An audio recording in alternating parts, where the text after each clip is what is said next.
Doctor कैस, ये फरमाइए कि ये पोटेंशियल क्यों कब रियलाइज़ होगा और कहाँ पे, क्या मैं सवाल कर लूँ। बाज़ औक़ात हम अफराद की नालायकी की बात करते हैं, लेकिन बाज़ सिस्टेमिक फेलियर भी तो हैं। आज अमेरिका बहादुर को हम देख रहे हैं, कभी उसे समझ नहीं आती मैंने टैरिफ लगाने या नहीं लगाने। उधर भी आम आदमी का बुरा हाल है, $4-5 पे चला गया। डोंट यू थिंक कि this system needs to be revisited? और ये जो न्यू लिबरल इकोनॉमिक प्रोजेक्ट था, इसमें ना ट्रिकल डाउन हुआ, बेड़े गर्क हुए, सिर्फ हमने खरबपत्ती पैदा किए हैं पिछले। Do you think there we need to और चाइना पैदा किए, चाइना ने भी पैदा किए, अमेरिका ने भी, हिंदुस्तान ने भी। चाइना में आप देखें ना 90% उसकी हेल्थ उसने अपने पास रखी है। पॉलिटिकल एम्बेजलमेंट से मिलियनर्स पैदा किए हैं। सही बात। Not through investment and growth and private sector, even public. The issue is, बात सही है जी कि पॉलिसी फेलियर्स भी हैं, इम्प्लीमेंटेशन फेलियर्स भी हैं, मॉनिटरिंग फेलियर्स भी हैं। ये सारे फेलियर्स इकट्ठे आ रहे हैं इन दैट कॉन्टेक्स्ट। आप कह रहे हैं कब ये होगा, बात वही है जो हम सब एक बात में, सिर्फ वो बाय द वे स्किल्स नहीं का फुदकान नहीं है, वर्क हैबिट्स का भी है। मैंने यंग लोगों में और शायद उससे पहले भी लेथार्जी जो देखी है वो मेरी समझ में नहीं आई यूनिवर्सिटियों में। जैसे कोई कुछ नजर भी तो आया। 1.5 मिलियन इस वक्त यूनिवर्सिटी के स्टूडेंट्स हैं। 24 से 28 मिलियन दाखिल होते हैं उसमें प्राइमरी क्लास में, 2 मिलियन से कम पास होते हैं मैट्रिक में, 1.5 मिलियन इस वक्त है। मगर उसमें भी अब आप देख, मैं बड़ी मज़ेदार बात आपको दूँ, यहाँ पब्लिक और प्राइवेट का इशू नहीं है। प्राइवेट सेक्टर में लम्स, पब्लिक सेक्टर में government college, Quaid-e-Azam university, Kinnaird college, Punjab university, engineering university, agriculture university, ये सब पब्लिक सेक्टर की हैं। और इसी तरह प्राइवेट सेक्टर में Karachi MBA and such forth. So जहाँ जहाँ पहले सारी सरकारी पब्लिक आती है, जहाँ जहाँ 800 में से कोई प्राइवेट से यूनिवर्सिटी नहीं है। मैं यही कह रहा हूँ कि जहाँ जहाँ आपकी एलीट फैसला कर लेती है कि इस हॉस्पिटल को, इस यूनिवर्सिटी को ऊपर लेके जाना है, वो ऊपर चली जाती है। और बाकी जो हैं, हम बनाई जा रहे हैं यूनिवर्सिटियाँ, कोई कसूर में भी है, कोई मेरे ख्याल में हम इतनी यूनिवर्सिटी नहीं बना रहे जितना इस सेक्टर में माल बना रहे हैं। ना ये आपको किसने, वो माल तो नहीं, अब उसका एक नया वर्जन आ गया है। वो है एकेडमियाँ, लोगों ने यूनिवर्सिटियों से निकालना शुरू कर दिए हैं बच्चे, और एकेडमियों में डालना शुरू कर दिए। वो भी बहुत बड़ा माफिया है, बहुत ज़रूरी है। और आई थिंक उसमें हमारा जो निज़ाम है ना, और जब मैं इसको चीन के साथ भी कंपेयर करता हूँ तो तैमूर में कमेंट ऑन इट, हमारा निज़ाम ओवरली सेंट्रलाइज्ड निज़ाम है। और तरक्की जो है ना वो ग्राउंड लेवल पे होती है, लोकल लेवल पे होती है। तो चीन का जो जीनियस है, उन्होंने एक बड़ा सेंट्रलाइज स्टेट को लेके डिसेंट्रलाइज कर दिया right down to the local level. जो डेवलपमेंट का काम है, इसलिए उसको मेयर्स इकॉनमी कहते हैं, क्योंकि वो मेयर्स जो हैं वो वहाँ पे नीचे बैठ के अपने अपने एरियाज़ में देख रहे हैं। और वहाँ पे प्राइवेट सेक्टर जो है, इस वक्त चीन की अगर इकनॉमिक ग्रोथ देखें तो उसका मेजॉरिटी हिस्सा प्राइवेट सेक्टर, तो वो एक कॉम्बिनेशन उनकी बड़ी तेज़ी से जा रही है। और जब मैं चीन कई बार गया हूँ तो मुझे उन्होंने ये भी कहा है कि जी हमारा जो पब्लिक सेक्टर का डेट है वो इतना ज़्यादा है कि हमें समझ नहीं आती कि ये पब्लिक सेक्टर को हम कैसे मेंटेन करेंगे और आगे चल के उनका एक बहुत बड़ा। बट द इशू ये है कि उन्होंने डिसेंट्रलाइज कर लिया अपनी economic decision making, and that decentralised decision making is driven by the markets. उनकी परफॉर्मेंस जो है वो भी मार्केट्स के बेसिस पे होती है। तो शेंजन का मेयर है वर्सेस गोंगजी का मेयर है, या कैंटन का मेयर है, शंघाई का मेयर है। They are powerful people who are able to make economic decisions, और अगर वो नहीं कर सकेंगे तो उसके कॉन्सिक्वेंसेस भी बड़े टफ हैं। अब हमारा आप देखें, कंपेयर कर लें, अब हम कहते हैं 38 सूबे बना दो, इतने ये कर दो। वो भाई जो लोकल गवर्नमेंट है 170 के करीब या पता नहीं 200 के करीब आपकी डिस्ट्रिक्ट्स हैं, उन डिस्ट्रिक्ट्स में तो जाके देखें वहाँ पे क्या अशर हुआ है।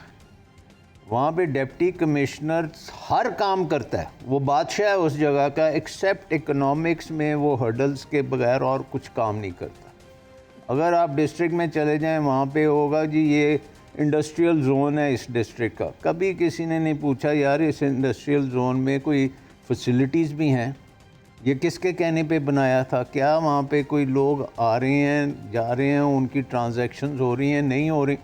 पाकिस्तान की आबादी जो है हर सारे तेज़ी से अर्बनाइज हो रही है, fastest urbanising country in the world.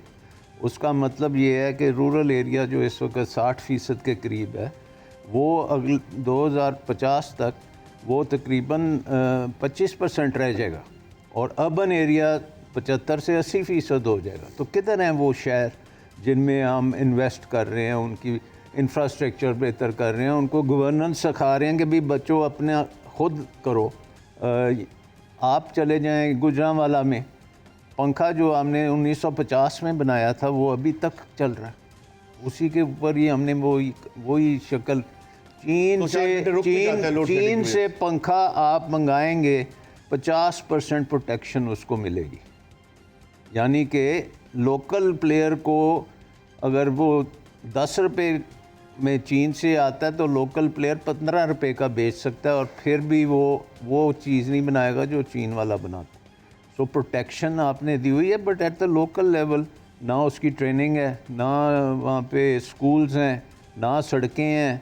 I mean आप 1-2 मोटरवेज बनाने से मुल्क जो है वो डेवलप तो नहीं हो जाता। तो आपने प्लानिंग लोकल लेवल पे लेके जाएं नीचे और वहाँ देखें उनका एडवांटेज क्या है। अब आपके एग्रीकल्चर में देख लें आप, ऑलिव्स जो एक आध बंदा लगाता है वो बिलियनियर बन गया। मैंगोज देख लें, ऑरेंजेस देख लें, कोई तरक्की हुई है उसमें? जो रिसर्च होनी चाहिए, जो वहाँ पे लॉजिस्टिक्स होनी चाहिए एट द लोकल लेवल, वो मिसिंग है। अंग्रेज़ों ने यूनिवर्सिटी बनाई एग्रीकल्चर की, इसलिए बनाई क्योंकि वो उन्होंने नहरें बनाई वहाँ पे और उन्होंने कहा कि यहाँ पे नहरें बनाई हैं, अब यूनिवर्सिटी भी एग्रीकल्चर की होगी, एक्सटेंशन भी वो करेगी, रिसर्च भी वो करेगी। उन्होंने बैंक बनाया, कोऑपरेटिव बैंक, के ये फार्मर्स को पैसे भी देंगे। उन्होंने मार्केट टाउन्स बनाए कि यहाँ पे आके ये मार्केट होगी, रेलवे लाइन बनाई कि यहाँ से ये एक्सपोर्ट होगी। हमने उसमें कोई ऐड किया? कुछ नहीं किया। So I think the whole attitude has to change. Centralised decision making को आप डिसेंट्रलाइज करें, लोकल लेवल पे जाके इंसेंटिव्स क्रिएट करें, वहाँ पे वो अपना एडवांटेज देखें एंड टेल देम कि the world is your market. आपका किन्नू जो है वो लाहौर कराची से ज़्यादा पैसे उसको रशिया में मिलेंगे, चीन में मिलेंगे। वहाँ पे आप पहुँचाएँ, जाके चेक करें उन्हें क्या चाहिए। आपका तो एक डिग्रेड हो रहा है ना, एग्रीकल्चर इज़ डिग्रेड। एग्रीकल्चर में आपने क्या कर लिया? इतनी ज़बरदस्त एंडोमेंट है इस मुल्क की, 5 गुना ज़्यादा आउटपुट होनी चाहिए एग्रीकल्चर की। अच्छा मुस्तफ़ा अशरफ साहब, चूँकि अब आपका टैक्स से भी है आपका, तो आपको लगता है कि हम बात वहीं आ जाती है कि वो पोटेंशियल तरक्की रह जाता है, इसमें करप्शन का कितना एलिमेंट है कि हम इसको दुरुस्त, वेस्टेड इंटरेस्ट जो है वो क्यों इसको चेंज नहीं होने दे रहे, या पॉजिटिवली इसला डिसमेंटल ना करें। डिसमेंटल करने से तो कुछ नहीं होता, मगर कम से कम जो अगर 24,000 का पोटेंशियल है तो उस 20,000 निकाल लें। डू यू थिंक कि एक मैसिव है? और फिर ये जो आउटफ्लोज हैं, $11 बिलियन की हमने प्रॉपर्टी दुबई में ख़रीद ली है, उधर जनाब सारे हमारे पैसा बाहर भाग रहा है, तो क्या FBR अलाउज इट या पैरेलल सिलसिले चल रहे हैं? देखिए, पैसा मुल्क से उस सूरत पे निकलता है जब लोगों को पता हो कि या तो हमारा पैसा यहाँ पे महफूज नहीं है और या ये फर्दर ग्रो नहीं कर सकता, या गवर्नमेंट डिपार्टमेंट जो हैं वो शव खून मारेंगे। अब जो टैक्स रेट पाकिस्तान में है, आप अंदाज़ा करें कि अगर किसी की आमदनी साल की 1 करोड़ से ज़्यादा हो तो उस पे उसका टैक्स जो है 45% प्लस 10% सरचार्ज, यानी 1 करोड़ 50% आप उसकी आमदनी ले जाते हैं। 49.5% उसने टैक्स देना है। अब वो बंदा क्यों यहाँ पे पैसा रखेगा और इन्वेस्ट करेगा?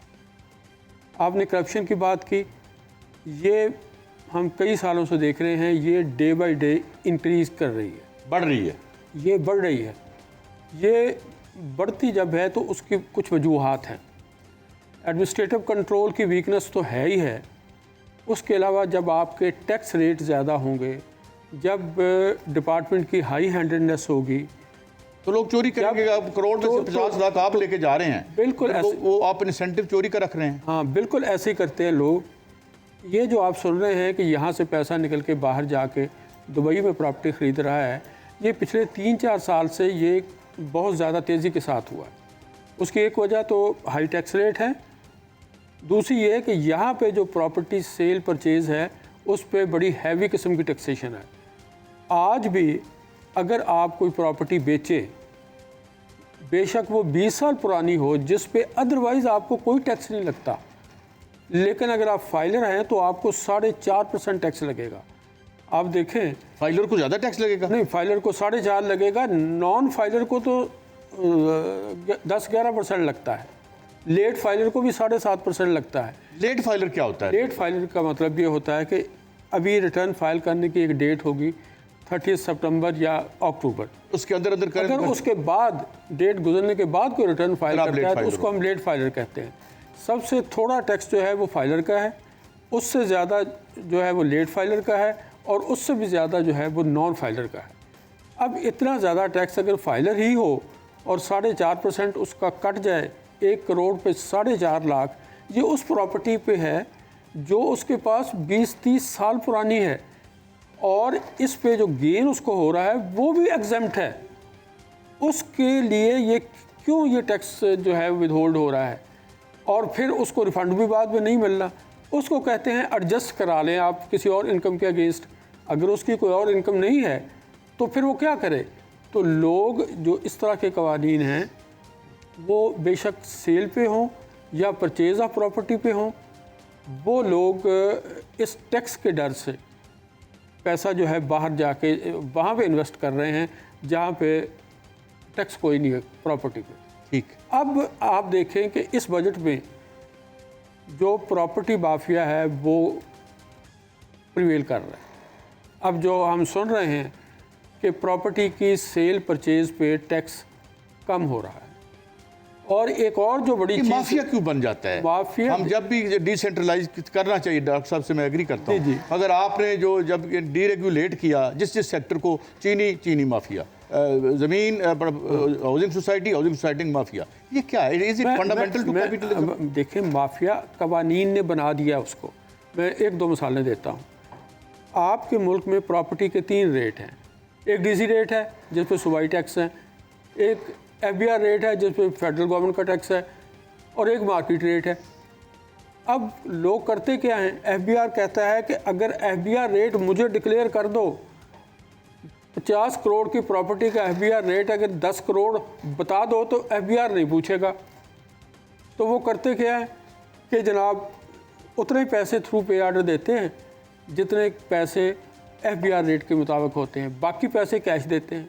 हालांकि इस बात का कानून मौजूद है कि अगर 50 लाख से ज़्यादा की आप प्रॉपर्टी ख़रीदेंगे तो पेमेंट थ्रू पे आर्डर होनी चाहिए। ठीक। लेकिन इस पे किसी जगह पे अमल नहीं हो रहा, अमल दरामद नहीं होता, तो लोगों ने यही तरीका रखा हुआ। अब जो ब्लैक कैश पे, अब आप देखें जो ब्लैक मनी है वो इस तरह जनरेट हो रही है, और ये ब्लैक मनी फिर आप फर्दर कोई एसेट परचेज़ करेंगे उसके अगेंस्ट यूज़ होती है। वहाँ आपने ख़रीदने जाना है, आपके पास वाइट पैसे थोड़े हैं, आप वाइट पैसे जो हैं वो FBR रेट के मुताबिक। आपके ख्याल में ग्रे इकॉनमी जिसे हम कहते हैं वो कितनी है हमारी? जो डिक्लेयर्ड GDP तो 425 बिलियन की बताते हैं। जी जी। तो वैसे कितनी की मैशत है हमारी? औकात क्या है? मेरा तो ख्याल है आधी आधी है। यानी इसका मतलब हमारे 900 अरब? जी बिल्कुल ऐसे ही है, यानी दुगनी है। इनफॉर्मल सेक्टर तकरीबन इतनी है जितना फॉर्मल है। जी जी, इतना ही। बड़ा। और आप देखिए कि एक टैक्स लगा था 7E।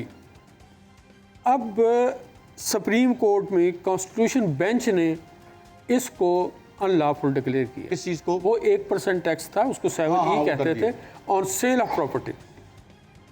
टैक्स तो वो 1% था, शायद इतनी ज़्यादा अमाउंट भी नहीं थी, लेकिन उसने भी करप्शन के बड़े दरवाजे खोले थे।